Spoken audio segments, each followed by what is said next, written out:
We all know what a barcode is, but what about a QR code? QR stands for quick response. They aren't scanned by the checkout person at the store. Instead, they're scanned by you.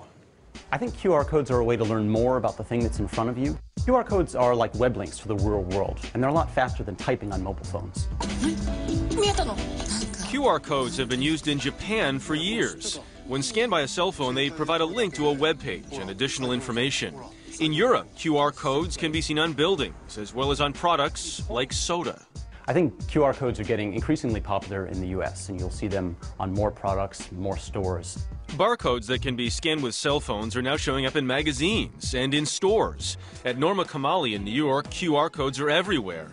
By scanning the codes, customers can learn more about the styles. The information you gather traveling through the store stays with you, so when you leave, you have all the information about the styles that you were interested in. A scan of this outfit's QR code will link you to a music video in which Beyoncé is wearing the same item. And QR codes can give new meaning to the idea of window shopping. If there's a style in the window that you really like, customers can shop directly from the barcode. So if it's after 6, you can shop without anybody and do it on your own. I recognize one of the people shopping there. Joining us now is CNET's senior editor and early show contributor, Natalie Del Conte. I'll let it be known that I did not buy Beyoncé's bathing suit. You didn't? No. Okay, but you could have if you put in the right QR code. I could have. I could be wearing it right now. I feel extremely tech savvy already. Just I know, talking isn't about this a QR cool codes. thing? Yes. So you want to get started with them. What do you do? So you need an application for your phone. We call these apps these days. The iPhone has a few of them. I like Neo Reader is a good one, but there are 2 or 3 that are all very good. Android phones, that's Google's phone, has their own.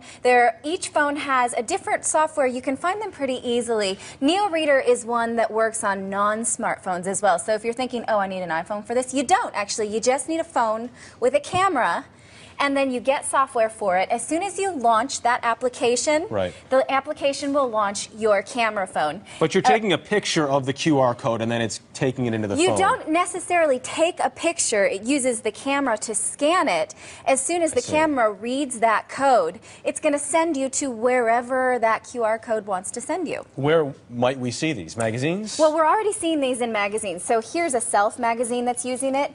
On the inside, if I scan this with Microsoft Tag program, then I can learn how to get hair like Ellen Pompeo, apparently. You immediately get hair like Ellen Pompeo. Well, it doesn't actually do my hair, but it gives me a little how-to video that tells me how to do that, which is nice. If it did. So they can augment their content because, you know, these magazines are made months in advance. Yeah, but whatever they want to send us to on the web, it makes it very interactive and now. All sorts of different magazines. Yeah, all of these magazines have them on the inside. You probably have seen them, but just not known what it was. I can get Robert Pattinson's hair if I scan the QR code. You might need to grow it out a bit, but yes, in theory. In theory. We also see them on video games now. See on the back of this Halo? There's a code here that's going to teach you more about Halo, like maybe how to get around a wall or use your weapons a little bit better. By taking you to a website or whatever else. Right, you just scan this with your phone, and then it's going to take you to a Halo website.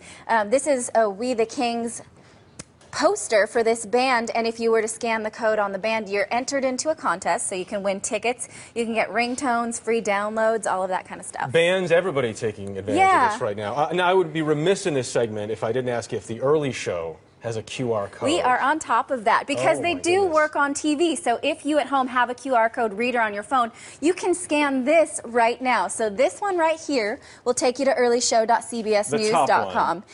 You can get it right off the screen. Right now, right this very minute. And that will take you to an article about QR codes from the early show. The one on the bottom will take you to a video about QR codes that actually I did, and it'll walk you through all of this from top to bottom so that you can start using these, because you will start seeing them now that you know that they exist. What great stuff. Yeah, it's kind of a neat theory, because if you're at home getting your kids out the door and you see a segment that you want to learn more about, scan the code, you've got it on your phone, and all of our CBS reporting will go with you. Good stuff, Natalie Del Conte. Thank you very much. A lot happens early on The Early Show, weekday mornings on CBS.